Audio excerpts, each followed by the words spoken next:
Good morning everyone. Ito po ang inyong lingkod, si Pastor Ruel Camya po mula po dito sa Winnipeg, Manitoba, Canada para po sa ating pag-aaral ng salita ng Diyos ngayon pong umaga. Welcome po sa Tinig ng Pag-asa.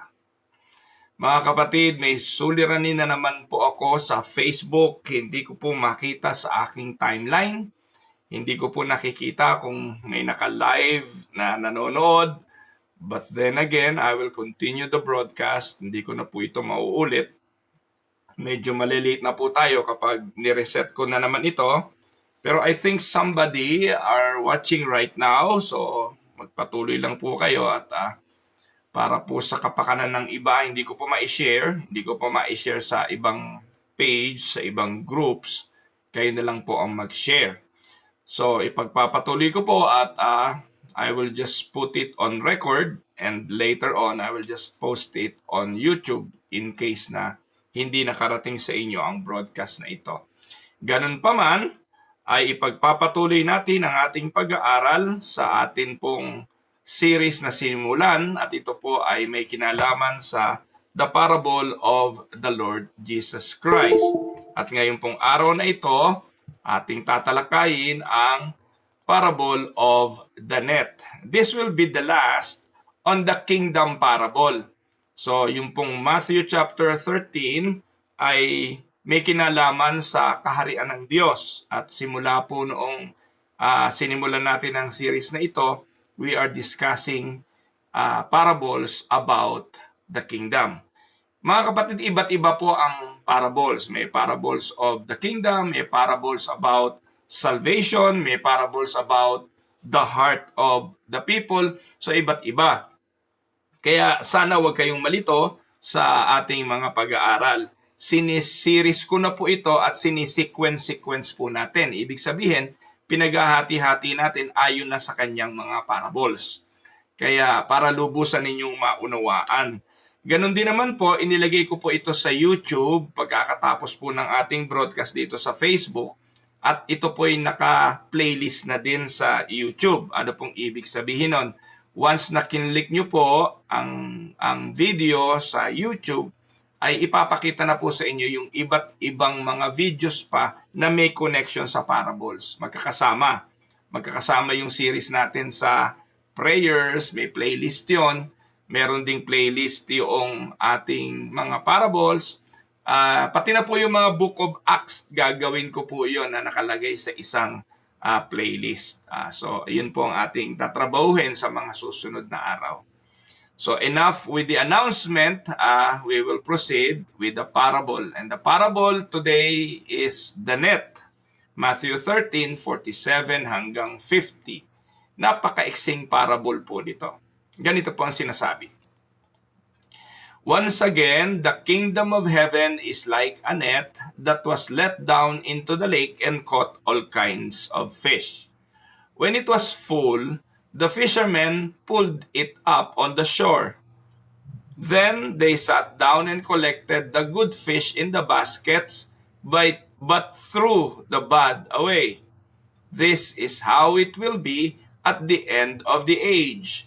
The angels will come and separate the wicked from the righteous and throw them into the blazing furnace where there will be weeping and gnashing of teeth. Pagpalain ng Panginoon ang pagkabasa at pagkadinig ng kanyang mga banal na salita na sa araw na ito'y ating pagbubulayan. Ano ang theme ng Matthew 13:47 to 50 o yung parable of the net? The theme, there will be a final separation, it is certain, and there is no neutral eternity. Walang sa pagitan. It will be on heaven or on hell. It will be in heaven or in hell. Doon sa langit, sa kaluwalhatian ng Diyos o sa kaparusahang walang hanggan. At ito po'y certain.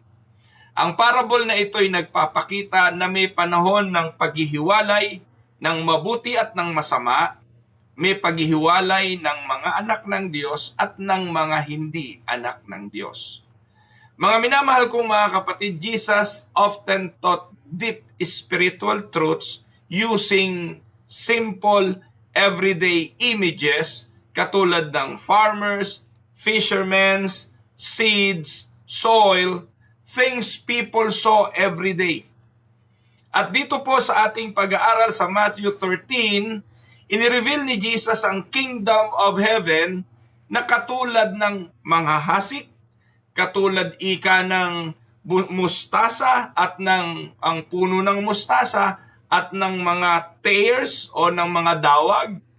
No? Katulad din ika ito ng wheat, ng trigo at ng mga dawag.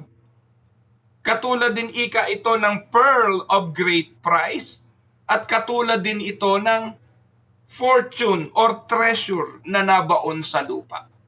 That is how Jesus explain or illustrates the kingdom of heaven.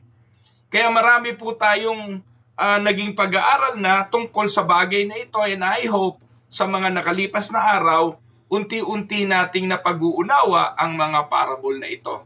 Today we come to, I think, 1, 2, 3, 4, pang-5 na po ito na parables na ating tatalakayin. And this is the parable of the net. A very short parable but one with a serious and eternal message. The parable of the net confronts us with a question every soul must face. What will happen when God gathers everyone at the end of the age? So maybe this is also your question. Maybe some of you are asking, ano bang mangyayari sa huling panahon? What will happen when God gathers everyone at the end of the age?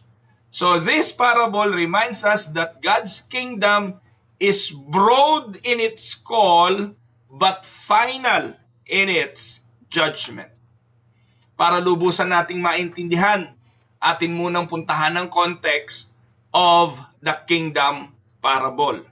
Matthew 13 is a chapter full of these kingdom parables. Una, the parable of the sower. Napag-aralan natin yan. The word preach. The word is the seed. The sower is Jesus. God, or preachers, or messengers, or pastors, or evangelists. So, yun. And then, yung seed na inihasik babagsak sa iba't ibang lupa. May sa tabing daan, may sa batuhan, may sa dawagan, pero meron din naman sa mabuting lupa. That is the parable of the sower. The seed is the word. And then, the parable of the wheat and the tares. Ang Diyos ang naghahasik, ang kanyang butong inihahasik ay mabuting buto, ito ay ang mga Kristiyano. Itinanim ng Diyos ang mga Kristiyano sa mundong ito, mananatili sila rito hanggang sa kanyang pagbalik. Subalit, ang demonyo naghasik din. Ito yung mga hindi believers. Ito yung mga hindi Kristiyano. At sa tabi ng mga inihasik ng Diyos, sumibol din ang mga ito. Sabi ng mga alipin, bunutin na po natin yung mga inihasik ng masama. Tanggalin na natin sila sa mundo. Subalit ang sabi ng Panginoon, hindi, huwag niyong gawin, madadamay ang mga trigo, hintayin natin silang lumaking sabay at may panahon ng pag-aani, hayaan natin ang mga anghel ang siyang gumawa nito sa dulong panahon. Ito ang parable ng wheat and tares. And then the mustard seed and the leaven. Ganito ang kaharian ng Diyos. Ito'y nagsimula bilang maliit, pero ang kingdom will grow because it was planted by God. It will surely grow from the outside and from the inside. And then, kahapon, tinalakay natin ang parable of the hidden treasure and the pearl. Ikinumpara ang halaga ni Kristo at ang halaga ng kanyang kaharian, na kapag ito ay ipinagkaloob sa atin, ay hindi na natin ipagpapalit sa kahit anong kayamanan. Jesus will be the most important treasure. He is the hidden treasure at siya yung pearl of great price. Ngayon naman, the net. This parable closely parallels with the parable of the wheat and tares. Paliwanag ito at konektado sa parable of the wheat and the tares. Naalala niyo po ba? No, yung wheat, isinabog ng Diyos, mabuti, pero ang demonyo nagsabog din ng mapanirang damo. Ang sabi ng Panginoon, huwag ninyong bubunutin ang mapanirang damo. May panahon ng pagbunot niyan. So ganito rin naman po yung parable of the net. Both of this parable may parehong katotohanan, magkaiba lang ang anggulo.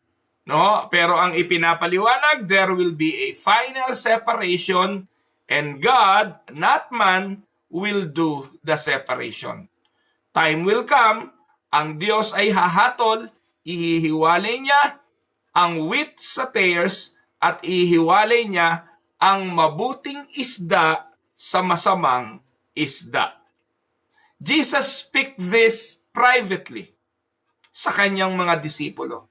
Ano pong ibig sabihin? This parable is specially meant to shape the believers, the church, and the church understanding of mission, patience, and judgment. Minsan akala kasi ng simbahan parang walang nangyayari eh.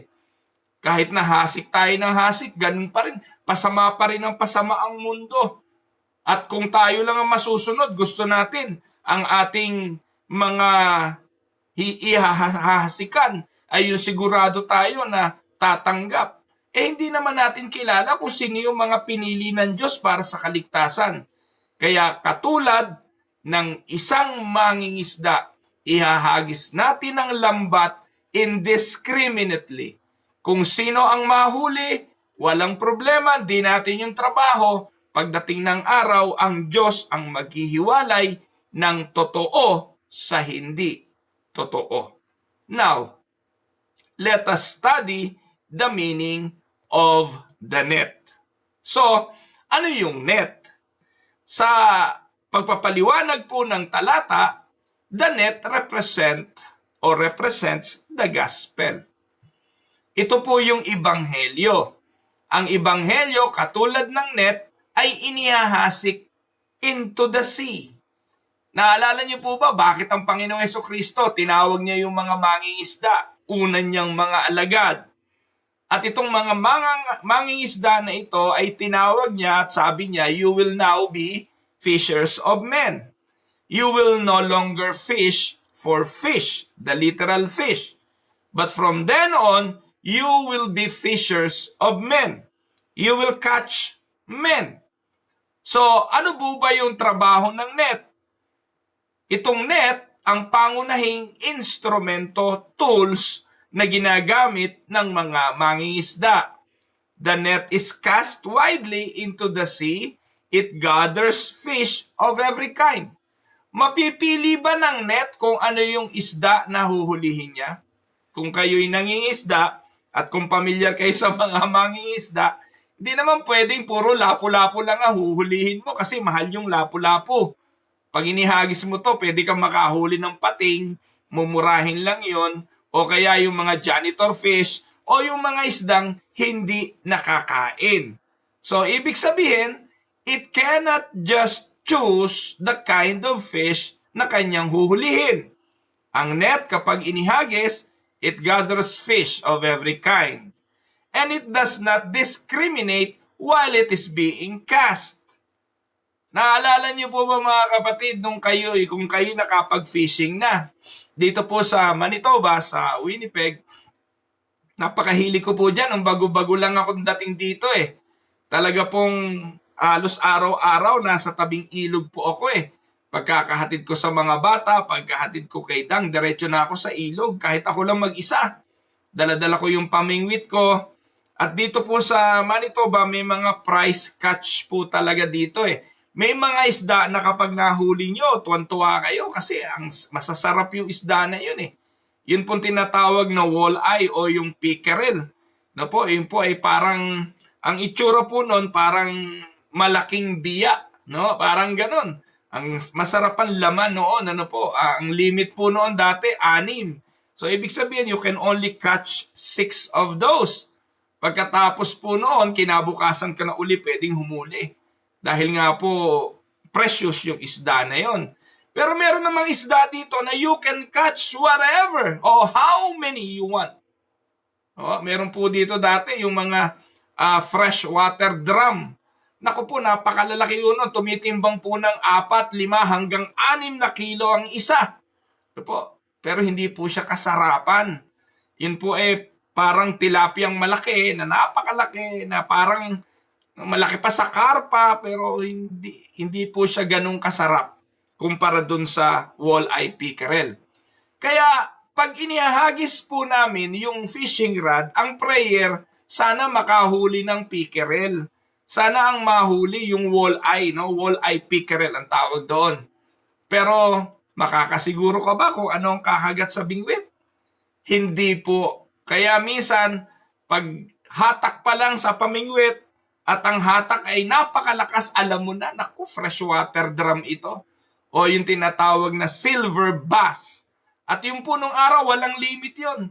Pwede kang humuli kahit isang timba. Hindi ka pagbabawalan kasi nga po, hindi siya masyadong masarap. So, ganun din po itong net. It cannot discriminate. Iahagis po ito at kung sino ang mahuli, dala-dala po yun ng net. Ano pong ibig sabihin nito? Kung ang net ay ang gospel, this reflects the eternal call of the gospel, or rather, the external call of the gospel. The gospel will be preached and it will be heard by whom? By the believers or by the elect and by the non-elect. All people will hear the gospel. It will be preached to all the nations.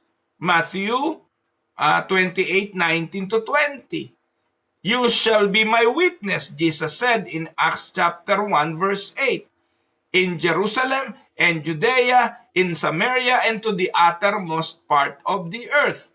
The work of the disciples is to cast the net. And it is offered to all people. It will be heard by both believers and unbelievers. Yan po ang external call of the gospel. The church is called to cast the net, not to inspect the fish while fishing. Amen? So bilang illustration, listen to this. To illustrate this, a fisherman does not examine each fish while it is still in the water. He casts the net faithfully and waits for the whole. So likewise, pastors, teachers, believers, preachers, evangelists, we preach Christ without knowing who truly belongs to Him. Because we don't know who belongs to Him. Sabi nga po ni Charles Spurgeon, kung sana tinatakan na ng Diyos yung mga elect sa likod, di wala na tayong gagawin kundi ililis yung damit, silipin kung may tatak, at iyon ang ating pangaralan. Because we believe that surely the elect will hear and will respond to the gospel. Pero hindi naman natin sila kilala. Kaya the preaching of the gospel is like casting the net indiscriminately, preached to all people, offered to all, kasi hindi natin kilala kung sino yung tunay na isda. Amen po ba mga kapatid? So, the knowledge belongs to God alone. It was not given to us. God gave us a mandate, gave us a commission, gave us the ability to preach. But the result will be for Him. Now, let us look at the catch. The mixed catch. This is the visible church. Anong ibig sabihin? Meron pong invisible at visible church. Ang invisible church, yun po yung idinedeclare natin sa creed. I believe in the Holy Universal Church. Ako'y sumasampalataya sa banal na iglesyang laganap.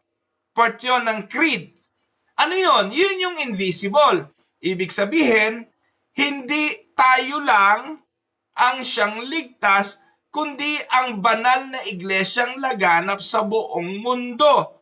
Kung nasaan man siyang iglesia, kung nasaan man siyang pananampalataya, kung nasaan man siyang lugar, basta siya'y pinili ng Diyos sa kaligtasan at bahagi siya ng pagliligtas ng Diyos, ang tawag sa kanya, iglesia. Again, the church is the people and not the building. There is an invisible church. You and me, believers, are part of the body of Christ, the invisible church of Christ. Now, ano tong visible church? Itong visible church, ito yung mga nakikita nating simbahan ngayon. Ito yung mga local congregation. Ito yung mga lugar ng pagtitipon paglinggo. Halo-halo pa yon. Sa visible church or sa local congregation, hindi po pinipili kung sino ang mahuhuli. The net gathers good fish and bad fish. And this teaches an important truth. Listen to this.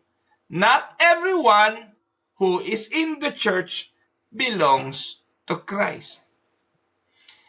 Kaya totoo yung Matthew 7:21-22 eh.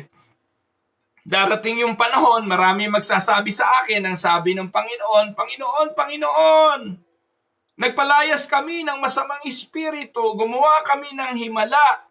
No? So ibig sabihin, they saw those things. They've been part of those things. Kasi kasama rin nila sa church, sa visible church, ang mga mananampalataya. At dahil nandun din, yung hindi mananampalataya, kiniklaim nila na kaparte sila sa lahat ng nangyari sa loob ng iglesia. And I'm referring to the visible church. Halimbawa, sa loob ng church, may mga pagbabagong naganap sa puso ng mga tao. Yung dating mga babaero, hindi na babaero ngayon dahil binago na ng Diyos ang puso. Yung mga magnanakaw sa Senado at sa Kongreso, hindi na magnanakaw ngayon, nasaksihan ito ng mga tunay na mananampalataya at ng mga hindi mananampalataya. So, iisipin ng mga hindi tunay na mananampalataya, I have been part of this miracle. I have seen people change. At ang claim nila, pagdating ng araw, kasama kami nagpalayas ng mga demonyo. Nakita namin ang mga himala. Pero ang sabi ng Panginoon sa Matthew 7:21-22, mangagsilayo kayo sa akin, hindi ko kayo mga nakikilala. How can somebody claim that they made miracles? They cast out demons. And yet Jesus will say, I didn't know you. You are not part of me. So, ibig sabihin, andun yung katotohanan na talagang ang akala ng mga taong ito, palibasa linggo-linggo, lundag sila ng lundag, nakikilundag. Kanta ng kanta, nakikikanta. Nakikinig ng salita ng Diyos, akala natin totoo, and yet deep inside, hindi sila regenerated. And they are the one considered to be the bad fish. Ano po? Tandaan, there are professing believers without saving faith. May mga nagsasabing Kristiyano sila pero wala silang kaligtasan. Walang pananampalatayang nagliligtas.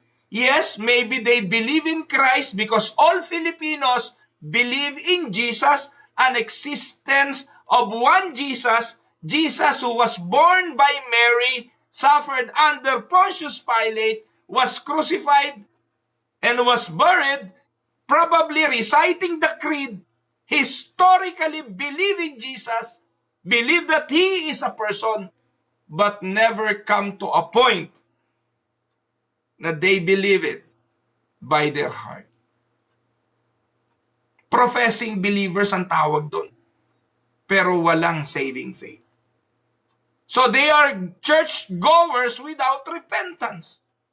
They are religious people without regeneration. At mamaya magbibigay ako ng mga example. Hindi po nangangahulugan dito that the gospel failed. But it means God is patient, allowing time for repentance. Katulad ng parable of the wheat and the tares, ang sabi ng mga alipin, Lord, bunutin na natin tong mga to. Ipokrito naman ito eh. Bunutin na natin tong mga mapagkunwari, kasama natin, hindi naman totoo eh. Pero ano sabi ng Panginoon? Wala sa inyo ang trabaho na yan. Hindi para sa inyo ang pagbunot. Darating ang panahon, time of the harvest will come, and that is the work of the angels. The angels will separate the true wheat and the tares. Tapos na natin yung parable of the wheat and the tares. Uunahing i-gather yung tares, ibabalot, bibikisin at itatapon ika sa apoy. Samantalang yung wheat, i-gather at dadalahin sa barn. There is a destiny for the real wheat and there is a destiny for the tares. So ang Diyos dito, hindi siya nag-fail. The gospel also did not fail. It means God is just patient. Hahayaan ng Diyos na magkasama sa loob ng visible church, ng local congregation, the true and the false. Amen? Kaya ang pastor, wala siyang paghatol. Hindi niya pwedeng sabihin, ito sa impyerno to, hindi ko na to pagmiministeryohan. Ito, hindi to matuwid. Hindi natin sila kilala. Hindi natin alam. Kaya tayo maglilingkod bilang mga pastor. Paglilingkuran natin ang lahat kasi pagdating naman sa dulo, ang Diyos ang maghahayag kung sino ang totoo at kung sino ang hindi. At maniwala man kayo o hindi, marami ding mga pastor na hindi totoong pastor. Na ang naghasik ay hindi ang Diyos, ang demonyo ang naghasik para mangaral ng mga bagay na kasinungalingan. At si Pablo ang nagsabi niyan, darating yung panahon na sa loob ninyo may mga lobo na mag-aanyong tupa. Amen? Kaya we are in a time na talagang sinasabi ni Pablong dangerous, mapanganib na panahon. Kasi sa loob na mismo ng simbahan na inaakala ninyo na lugar kung saan nagtitipon ang mga banal, kasama pa rin natin ang mga lobong mapanira, ang mga kambing, at hindi lahat ay tupa. Amen? Now, let us go to the biblical examples. Biblical examples number 1, si Judas Iscariote.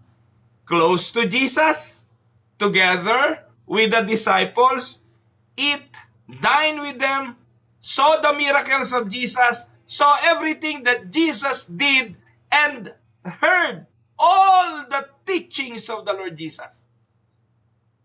But he was not converted. Amen? Simon the magician, Acts chapter 8, outward belief.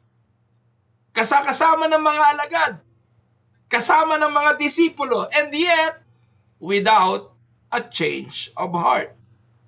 Si Ananias at si Safira, nung nagsimula na ang unang iglesia, kabilang sa simbahan, nangako, nung nakita nila na si Barnabas nagbenta ng ari-arian, ibinigay sa simbahan. Nung nakita nila ang papuri ng tao marahil kay Barnabas, ang sabi ni Ananias, gusto ko rin yan. Gusto rin niya ng papuri, kaya ang ginawa, ibinenta rin nila ang kanilang ari-arian. Pero, nung nakita na ang pinagbentahan, nagbago isip. Kasi hindi naman totally converted ang mga ito. Inside the church, but judged by God.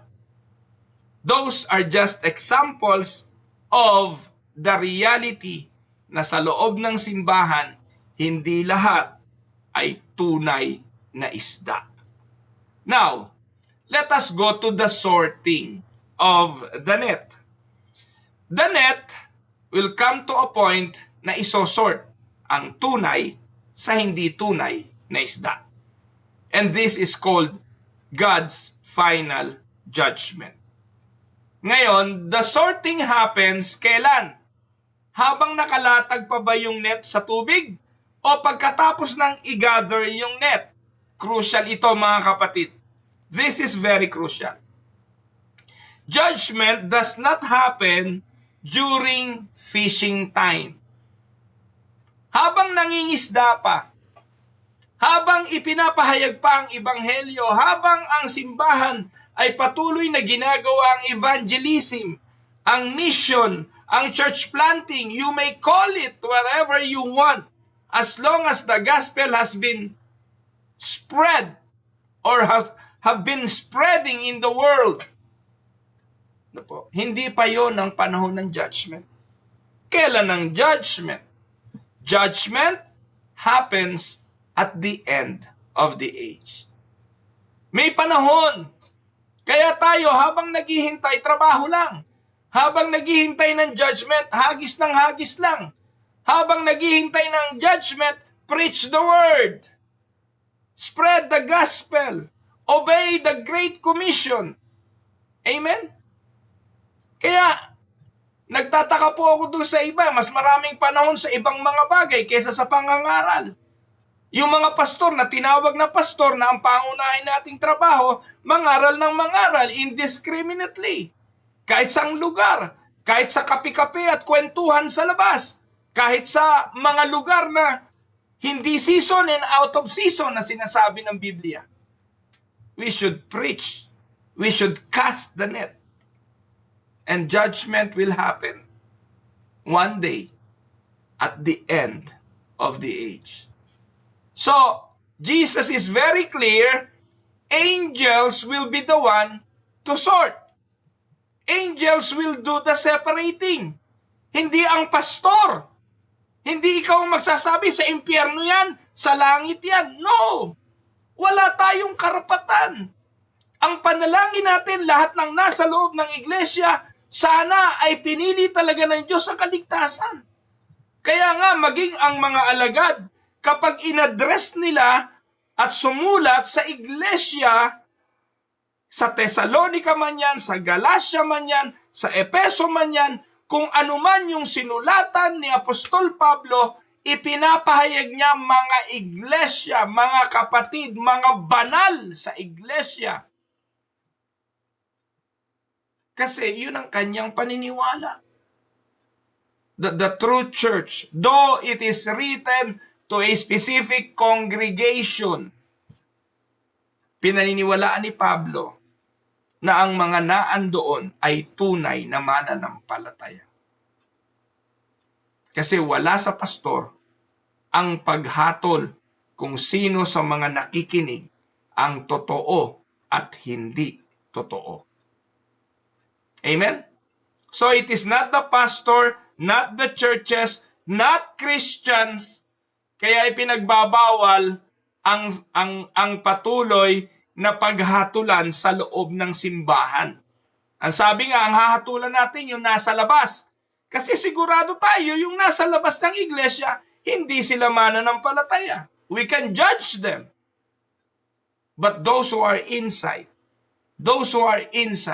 it is only God who will judge. Amen? Bakit? This will protect us from spiritual pride. It will also protect us from harsh judgment of others. And it will also protect us from playing God with people's souls. Meron daw isang kapatid na nagtanong sa isang elder ng church, namatay po yung aking nanay, hindi po siya kasama natin sa simbahan, hindi po siya mananampalataya, saan kaya siya pupunta? Ang sagot daw, sa impyerno yun. Iba, nakakatakot yung mga ganong deklarasyon. Na para bang alam na alam at tiyak na tiyak nila na sa impyerno pumunta ang isang tao dahil nahatulan na nila, dahil hindi nila kasama sa kanilang fellowship, dahil hindi napasunod doon sa repeat after me prayer na madalas ginagawa nila, impyerno na agad ang pupuntahan. Mga kapatid, huwag niyong kakalimutan, dalawang lalaki ang kasama ni Jesus sa krus na nabayubay. Dalawang magnanakaw. Sa mata ng tao, yung dalawang magnanakaw na yon, impyerno talaga yon. Pero ang isa doon, sinabi ni Jesus, ngayon din, kakasamahin kita sa paraiso. Isa sa 7 wika ng Panginoon, ibinigay niya sa lalaking ito. We cannot play God with people's soul. Yet, it also warns us, grace has a limit in time, but judgment is eternal. May panahon na igagawad ng Diyos ang paghatol at siya ang gagawa nun. Now, let us look the sobering reality of judgment. Ang sabi ng Panginoong Hesukristo, itong hatol na ito para sa mga hindi mananampalataya, fiery furnace, dagat-dagatang apoy, nagliliyab na urno. At anong magiging karanasan? Weeping and gnashing of teeth. Inilarawan nga ito sa Luke chapter 16 doon sa kwento ni Lazaro, parable ni Lazaro at nung mayaman. Ang sabi, sa lugar na kinalalagyan ng mayaman, maidaiti lamang ang daliri na inilublob sa tubig, sapat na. Langit na. Napakasarap na. Ginhawa na. Imagine mo yung ilulubog mo yung daliri mo, ipapatak lang sa labi. Langit na eh. Ibig sabihin, inilalarawan ng isang ubod ng hirap na sitwasyon. On the day of judgment, paghihiwalay ng tunay at ang hindi tunay. Ang hindi tunay makararanas ng fiery furnace, weeping, and gnashing of teeth. This is not symbolic exaggeration. Mga kapatid, it is a real warning spoken by a loving Savior. Si Jesus ang may sabi nito. Kaya, from the Reformed perspective, judgment is just, matuwid ang paghatol. God is righteous. No one is condemned unfairly. Salvation is by grace alone, through faith alone, in Christ alone. So anong itinuturo ng parable? The parable does not teach salvation by works, but it reveals that true faith produces fruit, and the false faith will be exposed. Nung Sunday, ito po ang mensahe ng inyong lingkod na aking ibinigay sa mga kapatiran sa Yorkton Unida Christian Church. Naipost ko na po ito sa YouTube. Kung kayo'y napadalan ko ng video nito, panoorin niyo po yung difference between saving faith and the false faith. Para makita ninyo ano bang difference ng dalawang ito. Po, para lang po inyong lubusang maintindihan. Now, ano ang pastoral application natin sa parable of the net? 1, para sa simbahan. To the church, anong dapat nating gawin? We should be faithful in preaching the gospel. Magpakatapat tayo sa pangangaral ng ebanghelyo. We should not water it down. Huwag nating palabnawin ang ebanghelyo. Kung ano ang totoo, ito ang ating ipahayag. galit ang Diyos hindi lang sa kasalanan, kundi sa makasalanan. Nakakatuwa yung mga preaching ngayon eh. Yung mga preacher sasabihin, God hates the sin, but He loves the sinner. Ha? Oh, ganun, baluktutin ng mga pastor ngayon. Paano mangyayari na mamahalin ng Diyos yung sinner at galit siya sa kasalanan? Magkaiba ba yung kasalanan at sinner? Sino ba ang gumagawa ng sin? Di ba yung sinner? Kung galit ang Diyos sa sin at yung sinner ang gumagawa nito, parehong dadali ng Diyos yun sa impyerno. Hindi pwedeng yung sin nasa impyerno, yung sinner hindi. That is watering down the gospel. Yung mga sinasabi ng mga tao ngayon sa social media against Alvin Aragon, those are watered down gospel. Yung mga comment ng mga naandun sa showtime ng baklang si Vice Ganda. Now, di ba? Mabait naman ang Diyos. Hindi naman siya hatol si Bong Navarro. Yung mga pahayag ng mga artistang ito, alam mong mga walang kaalaman sa judgment ng Diyos. Ang Diyos naman maibigin eh. Ang Diyos ay pag-ibig. Those are watered down gospel.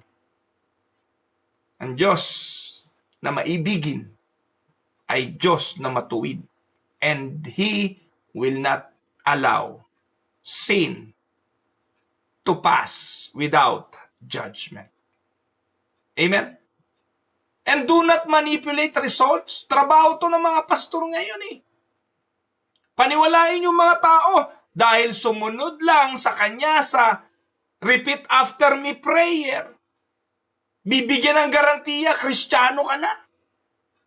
Patataasin lang yung kamay. Sinong hindi magtataas ng kamay? Sinabi mong itaas ang kamay. Pagkatapos patatayuin mo, sinong hindi tatayo? Inutusan mong tumayo yung nagtaas ng kamay. Di manipulation. Kaya yung altar call makinig po kayo. Ganito altar call Magsishare. Share yung gospel.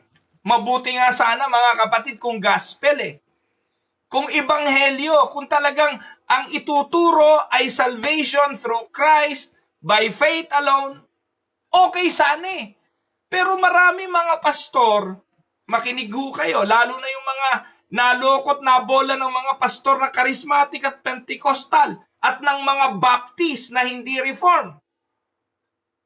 Anong gagawin ng mga yan? Itungon nyo po ang inyong mga ulo. Kayang-kaya ko rin yan. Napakadaling mag-manipulate. Pikit nyo po ang inyong mga ulo. Merong magandang musika yan. Piano. O kaya kung ano man tugtog. Yung nakakabagbag ng kalooban. At habang nakapikit ang inyong mga ulo, alalahanin nyo ang krus ni Jesus. Ebanghelyo ba yun? Makikita mo yung krus ni Jesus. Ano ilalarawan mo? Di picture ng cross na may taong nakapako ron. Ano itsura nun? Kung ano itsura nun, kanya-kanya kayo ng itsura. Pwedeng mukhang artista, kamukha ni Kevin Costner, kamukha ni gano'n, kung ano-anong itsura nilalarawan nyo. And then, sasabihin, namatay siya para sa inyo, habag na habag ka ngayon. Tinubos niya ang iyong kasalanan. Ang kailangan mo lang gawin, tanggapin mo siya with full emotion. Magdesisyon ka ngayon. Repeat after me. Jesus! Ikaw naman, repeat ka, repeat. Sinong ayaw nun? Sinong hindi gagawa nun? Tapos kung sumunod ka sa akin sa panalangin, itaas mo ang iyong kamay. Ayan, taas ka naman, sumunod ka At ikaw na nakataas ang kamay ngayon, akala mo tapos na yon. Hindi. Tumayo ka ngayon, ipakita mo sa iba ang iyong pananampalataya. O tayo ka naman ngayon, matapang ka para maiba ka sa iba. At ikaw na nakatayo ngayon, lumapit ka sa altar, halika rito, and I will be praying for you. Tapos lalakas ng konti yung tugtog na nakakalungkot. Ikaw naman, lapit ka sa harapan. Pagdating doon sa harapan, ano gagawin ng pastor? Papatungan ka ng kamay, O yung ibang mga Pentecostal, may mga speaking in tongues dyan, nag-iiyakan yan, iyakan. Wala namang mga luha, pero iyakan na iyakan yan. May emosyon yung tagpo na yon. Pagkatapos nun, eto ang manipulation. Sasabihin sa iyo ng pastor, dahil ikaw ay sumunod sa aking panalangin, itinaas mo ang kamay mo, pumunta ka rito sa harapan. Ngayong araw na ito, born again ka na. Itinala ang iyong pangalan sa aklat ng buhay at ikaw ngayon ay isa ng anak ng Diyos. Kung ano man ang mangyari sa buhay mo, anak ka ng Diyos. Pagkatapos umalis, hindi na bumalik. Pero nasa isipan niya, anak ako ng Diyos, sabi ng pastor. Anak ako ng Diyos. Sa tingin ninyo, gaano karami ang ganon? Gaano karaming mananampalataya ang ganon? Pero hindi naman nagkaroon talaga ng malalim na relasyon sa Panginoon. Marahil linggo-linggo kasama nga rin, yung iba bumalik, nandun. Pero naniwala lang dun sa karanasan na yun. Naniwala lang dun sa aksyon, sa ritual, kung ano man ang tawag dun. Pero hindi totoong nakaranas ng pagkilos ng Diyos, ng pagbabago ng puso, at ng regeneration. Kaya church, avoid those kind of manipulation. Just trust God with the harvest. We just need to preach the word and let God do the working. Let the seed sprout on its own dahil mabuting binhi ito at ang puso ng tao pag mabuting lupa, siguradong sisibol, magbubunga at marami ang bunga nito. Hindi siya mapapahasik na kukunin lang ng ibon. Hindi siya ahasik at sisibol sandali at mamamatay. Siya'y sisibol, lalago, mamumunga, at marami ang bunga. Paalala yan sa church. Second, paalala sa mga believers. This is for the believers. Ikaw na nagsasabing mananampalataya. Anong dapat mong gawin? Examine your faith. If your trust is truly in Christ alone. Ang pananampalataya ko ba ay kay Kristo lang talaga? O ako ay parang dahon ng saging na kung saan mahipan, doon nakasaling? Ganun po ba? Talaga bang your faith is in Christ alone? Is there evidence of repentance in your life? Or is your life being shaped by grace? Tanungin natin ang ating mga sarili, mga kapatid kong mananampalataya. At para naman sa mga hindi mananampalataya, kung bago ka lang dito, ngayon mo lang na-encounter tong mga ganitong klase ng preaching, the net is still in the water. Grace is still being offered, but the sorting day will come. Today is the day of salvation. Amen? Now, let me give you a final illustration. Imagine ninyo a great harbor at the end of history. Nagbalikan na yung mga bangka. Sa dulo ng panahon, nagbalikan na yung mga bangka na nangisda. Every net is pulled ashore. And that time, no fish can hide anymore. On that day, the question will not be, how long were you in church? How religious did you appear?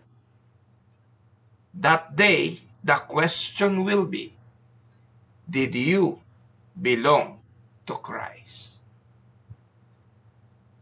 Pagbulay-bulayan niyo po mga kapatid ang illustration na yan. Darating ang panahon na ang mga anghel kasama ng Panginoon paghihiwalayin ang wheat at ang tares at ang mga mabuting isda at ang hindi mabuting isda. Let us go for some reflection questions. 1. Why is it important that the net gather fish of every kind? Bakit importante na ang net ay indiscriminately ihagis sa lahat ng uri ng isda? How does this parable help us understand why the church is imperfect? Inaasahan natin sana ang simbahan perfect pero hindi yun mangyayari. Katulad din naman kasama ng wheat ang tares, kasama din ng mabuting isda ang masamang isda sa net. May panahon ng paghihiwalay, hindi pa yun ngayon. Third, what dangers arise when Christians try to judge hearts instead of preaching faithfully? Anong danger na sa halip na mangaral ng mangaral ang inaatupag ay ang hatulan-hatulan ang puso ng iba? Fourth, how does this parable balance God's patience with His justice? And the last, in what ways does this parable call you to self-examination and assurance in Christ? Tayo manalangin. Gracious and righteous, loving Father, we thank you for the truth of your word even when it is sobering. Salamat, Ama, that your gospel is cast wide, reaching sinners like me. Search my heart, O Lord. Strengthen through faith. Expose assurance of the false and lead us to Christ alone.